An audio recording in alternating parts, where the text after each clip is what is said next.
All right, so today what I want to talk about is something that I've been interested in discussing for the last couple of weeks, but since obviously this show is just airing today, have not had the opportunity to talk about previously, and that is Disney World and its liability over the alligator attack. Now, you know, we've all heard the story. It's horrific, and I can't even begin to understand what that family must be feeling to lose a 2-year-old to an alligator. I mean, it was, I just can't even wrap my head around it. But for those of you who live in a hole and don't know what I'm talking about, at Disney World in Orlando, there is a lake, Bay Lake, and around it are these very exclusive resort hotels, and there's a beachfront.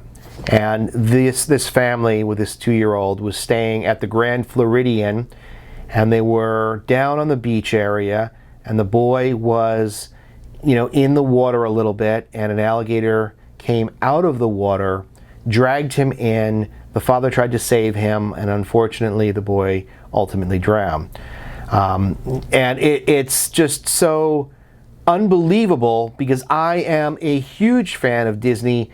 I had my honeymoon there. We take our kids there, you know, at least once a year if we can. And in all the times that I've been there, I don't know whether it was just me being foolish or something that, I don't know, just I never thought that there were alligators in that Bay Lake area. Now, I know about the alligator population in Florida, and I know that you could be driving down a highway and have a little pool of water on the side of the road and there could be an alligator in. I know that. I've seen that.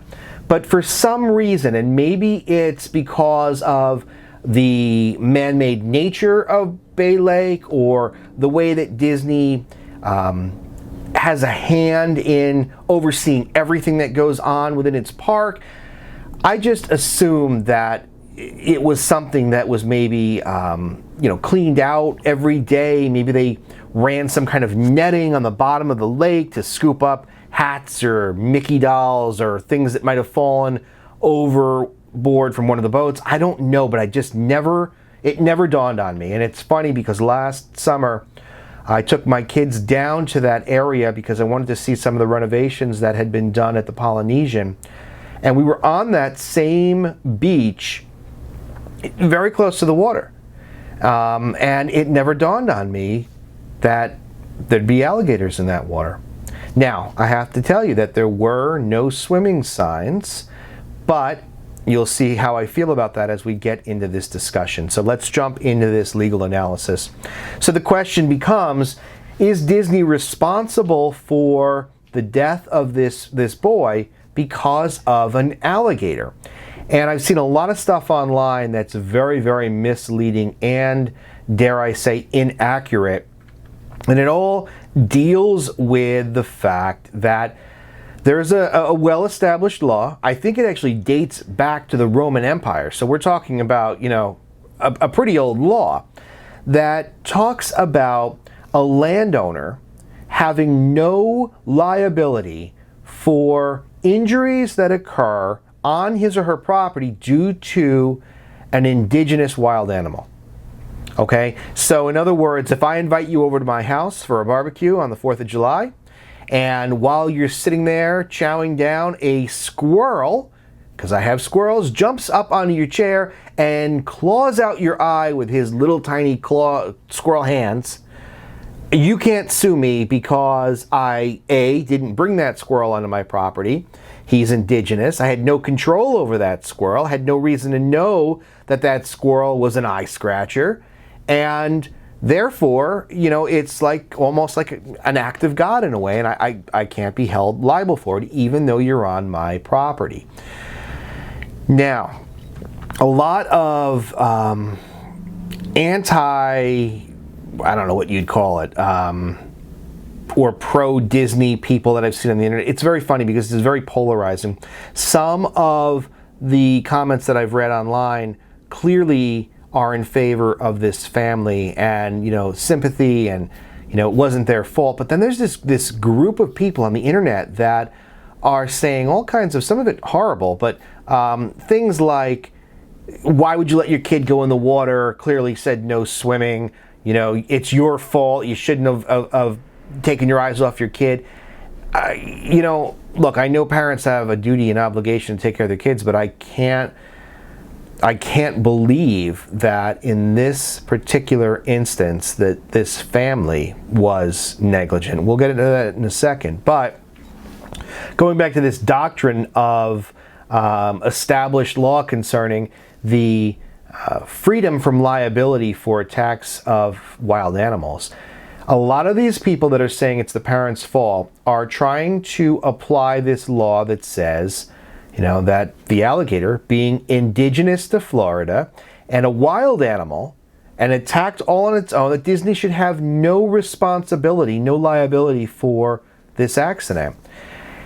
Now, I have a hard time with this because of other legal doctrines that come into play, particularly the laws concerning negligence. Now, you know, the fact that you're not typically held liable for the actions of a wild animal, it's not like it's an absolute, if a wild animal attacks you, I'm never responsible.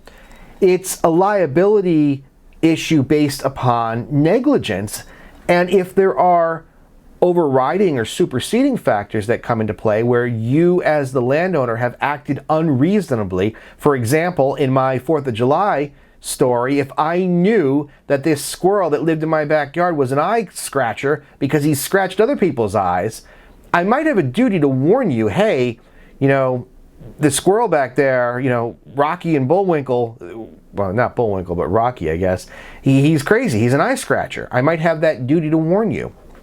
But that shows sort of a heightened sense of duty in this negligence analysis. So, in other words, Disney might have had a duty of care if they knew that alligators were in that water and they did not take reasonable steps to alert or protect the invitees, the guests, onto its property. And even though there's this doctrine of wild animals, you're not responsible, if you know that there are wild animals in an area populated by unsuspecting tourists, and you might say to me, well, what do you mean unsuspecting? Florida and alligators are synonymous.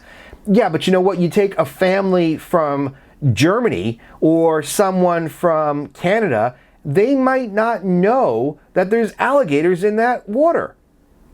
You can't go and say that everybody knows alligators are in Florida. Yes, but even though I know alligators are in Florida, I didn't realize that there were alligators in Disney World.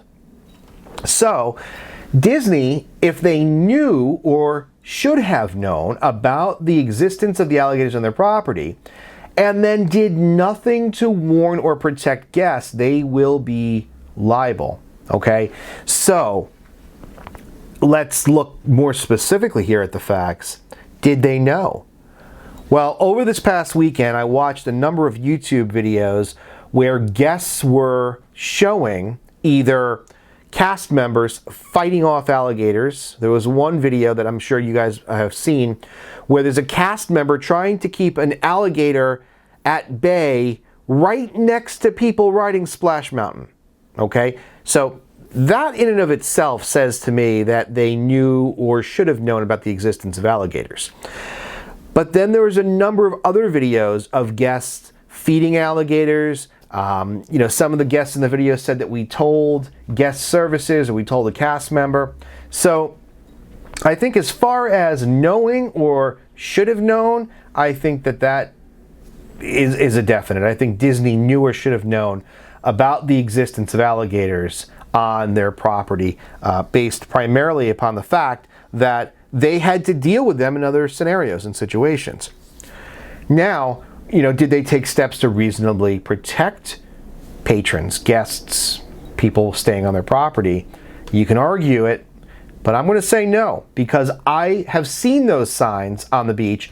And in fact, a lot of the older advertising materials, marketing materials that Disney has put out, they actually show a couple walking hand in hand with their feet in the water, walking on that same beach in front of the Grand Floridian.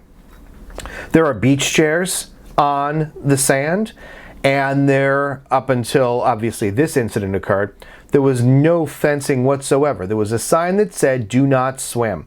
Now, I looked at that sign when I was down there and I said, "Do not swim." Of course not, because of all the chemicals that are coming off of these motorboats that are in the water. There's a big, there's two big paddle boats or steamboats or something that transport guests back and forth from the parking lot area to the Magic Kingdom. And then you can rent all these pontoons and little small motorboats. I wouldn't go in that water just because of the contamination that must exist in there. But that's what I was thinking. I wasn't thinking because I'm going to lose my life to an alligator, right? But, that's the only signage that was up there. So for me, seeing the sign, "Don't swim," I didn't put two and two together and say, "Don't swim because there's alligators in here." I said, "Don't swim because I don't want to come out of that water with three eyes." So I think that as far as their duty to protect, I think that they failed miserably because, again, if you believe what I'm saying about them knowing or should have known about the existence of alligators, then they had a duty to protect their guests, and putting up a no swimming sign didn't do it. Now, I think this might be a different story if there was a sign that says, "Don't go in the water because there may be alligators in it." That, I think, is a completely different analysis. I might even go so far as to say that Disney World has limited, maybe no liability whatsoever if they had had those signs. And they didn't. They didn't. And I think that anyone out there who wants to suggest that it was the parents' fault, maybe you haven't really been down on that beach and or seen the marketing materials, the marshmallow roasts, and they invite people down to that area of the beach. It's a pretty area. People take pictures. There's swings. There's chairs. There's whatever. Doesn't say to me, "Hey, stay away because there's alligators." It says, "Hey, come on down and just don't swim because, well, we're not going to tell you why, but just don't swim." And then we're left to assume. And I think that's what happened here. And so my analysis of this issue is that Disney is or should be held liable. As much as I'm a Disney fan, I unfortunately think that in this instance, they owed a duty. They breached that duty. Obviously, somebody died. I think there'll be a wrongful death suit, and I think that they could be made to pay millions of dollars for this. And obviously, they immediately put up signage about alligators and snakes in the water. They, from what I understand, I saw them constructing a barrier, a fence around the lake. Now, for those of you who say, "Wait, I have a question for you. Does the fact that they put up this fencing and put up these signs after the incident occurred, does that prove liability? Is that an admission of guilt on their part?" And the answer to that question is no, because that is called a subsequent remedial measure, which is something that is not allowed to be introduced into evidence to prove liability. All right, this is a trial issue, but subsequent remedial measures, when you fix something, right? If somebody falls down your stairs in your house because you had a broken stair, and then you fix it, can that person say, "Of course it was your fault because as soon as I fell, you ran out and fixed the stairs"? No, not to prove liability.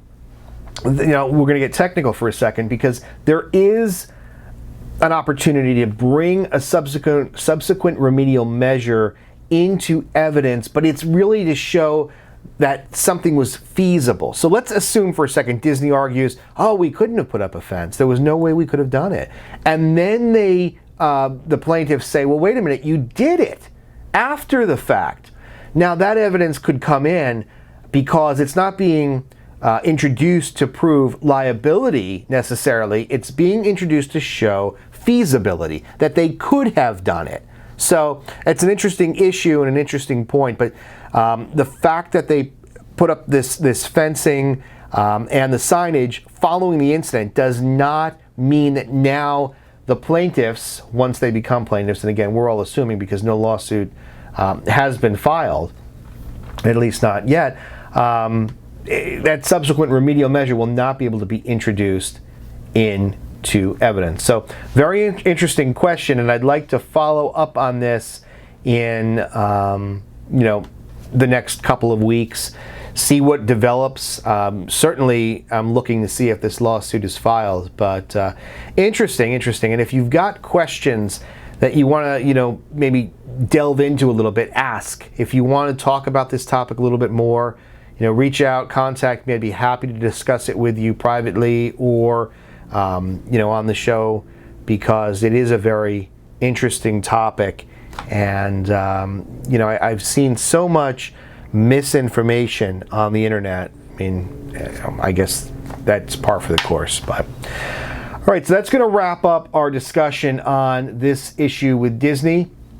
I would love to know, again, if this alligator incident has changed any of your minds about either going to Disney or, were you ever aware that there were alligators in Disney? I'd love to know what you have to say about that.